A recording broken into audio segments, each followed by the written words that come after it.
A Navy honor guard carried the casket of 16-year-old Anthony LaFrenier to its final resting place at Arlington National Cemetery. Family and friends of the 16-year-old from Mobile gathered for one final goodbye.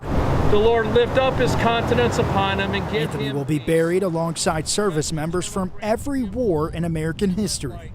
Anthony was too young to join the Navy, but he was a proud member of his high school Navy junior ROTC. Burial at Arlington is a rare honor, and the chaplain told family and friends that the graves at Arlington National Cemetery aren't paid for, they're earned. Arlington says the eligibility for in-ground burials at the cemetery is the most stringent of all U.S. national cemeteries. Anthony's family received special permission to bury their son in this hallowed ground. His father, a combat zone veteran also named Anthony, was a U.S. Navy Master Chief. Anthony's father served 2 combat tours. Last year, Anthony fought and lost a battle to a traumatic brain injury after a devastating car accident. My spirit rejoices, my body also shall rest in hope. In Washington, Morgan Wright.